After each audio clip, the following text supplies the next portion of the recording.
everyone, I'm Lori with Behavior Education at Spirit Keeper Equine Sanctuary. Welcome to Serpente Sunday for Sunday, August 15th, 2021. Today we're going to talk about a life hack for snake keepers, and that is having one of these activity stands. I've talked about them before, and you've heard me call them activity stands or activity stations before, and that's because I can do so many different activities with them. So first of all, they're great for enrichment. And if you remember, the AZA recognizes 5 enrichment categories. Those are cognitive, dietary, physical, sensory, and social. And I have certainly used these activity stations to provide all of those types of enrichment for the snakes. The second thing I use them for is as a training station. So I can have the snakes use these stations to learn resiliency, to build problem-solving skills.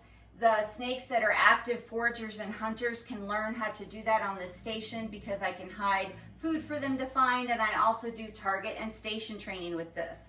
And the third thing that I use these all the time for are regular husbandry tasks, because I use this station as a temporary holding area, as something that keeps the snakes occupied while I'm changing waters, or while I'm cleaning or doing other things. And what is so great about these is they're multi-level. The levels are also kind of scattered, so that if I slide it up this way, and if this snake had a sliding door that opened, I could slide that door open and this would be absolutely adjacent to the enclosure threshold.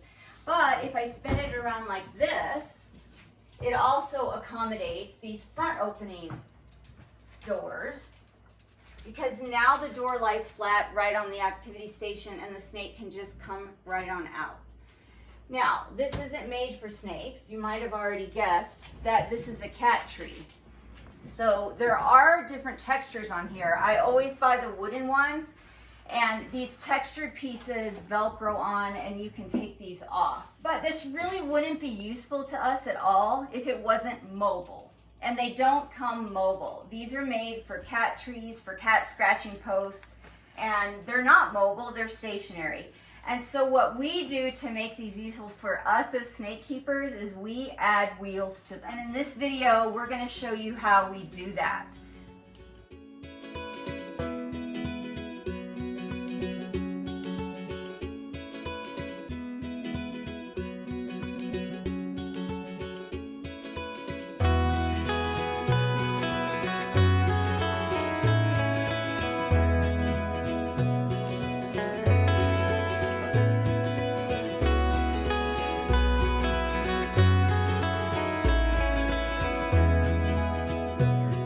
One of them's in the same spot. There's some mark on the bottom to ensure they're right in the center of that mark, so they're equal all the way around. So when I put them on, they're going to be symmetrical. The items that you're going to need in order to make this happen are the wheels. You're going to need a drill. You're going to need drill bits. You're going to need an area where you can safely work in, and possibly some type of a table or workbench. You'll need a marking pen so that you can mark where the holes need to be drilled, and it helps to have 2 people, but it's not required. Now, I recommend that the wheels you buy are sturdy and metal, and I say that because you can buy plastic casters, but I like the stainless steel casters or some type of strong metal casters, and that's because I use this so much. I don't think a day goes by that I don't use this station and wheel it to several different rooms of the house. And some of those rooms have carpeted floors, some of them have rugs, some of them have smooth floors, and then I've even taken this outside. And if you do any kind of outreach or educational programs where you're going to take it to a different location, you definitely want those wheels to be sturdy.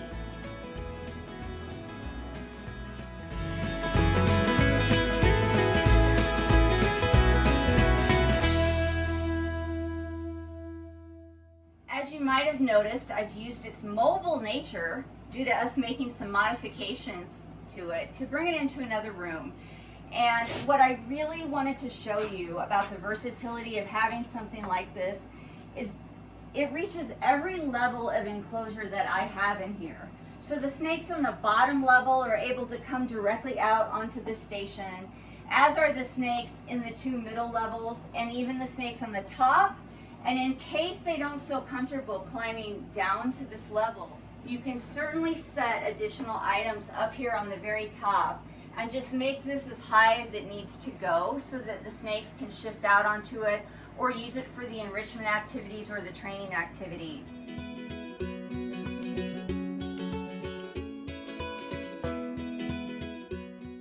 Here's an example of our king snake Grogu just using the activity station for exercise. We're not training and he's not being fed. I'm not cleaning his enclosure. He had just wanted out of his enclosure. He was at the top, and so I slid the lid off and I rolled the station up next to his enclosure, and he came right out onto it and he started exploring.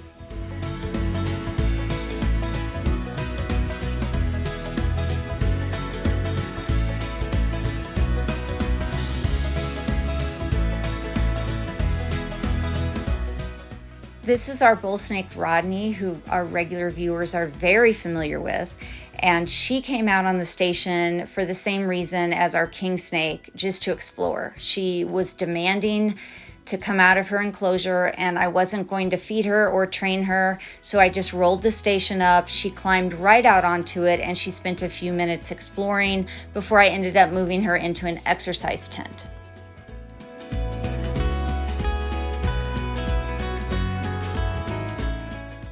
Here's an example of me using the station for a couple of different reasons at the same time. I'm using it for training, so I'm asking this Morelia Bredli sun spear to target out of her enclosure and shift onto the station, and I will deliver her reinforcement when she gets into the position that I want her to be in. And that is completely out of her enclosure and on the station, because the second reason that I'm using the station is as a holding area for Sun Spear while I do some enclosure maintenance. Her water needed to be changed and her enclosure needed to be spot cleaned. And so I did two things at once. I trained her, and while she was out enjoying her reinforcement, I cleaned her enclosure.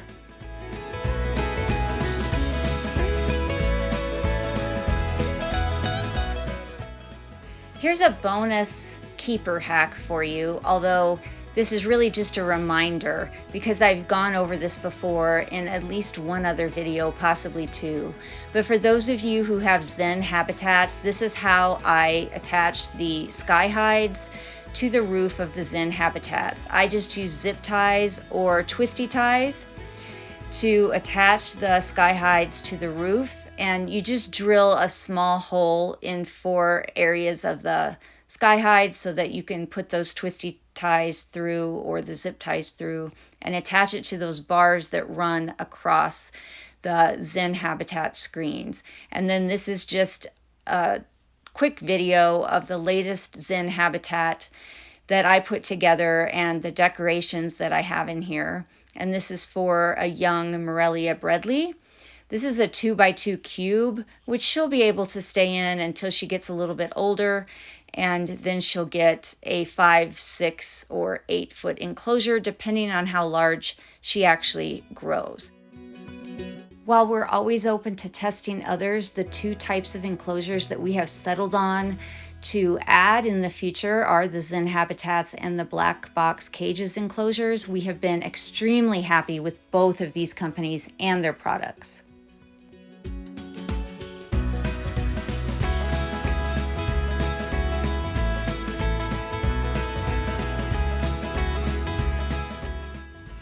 Everybody, thank you so much for watching. I appreciate all of your interest in snake training and behavior. And until next time, please remember to always be kind and love your animals.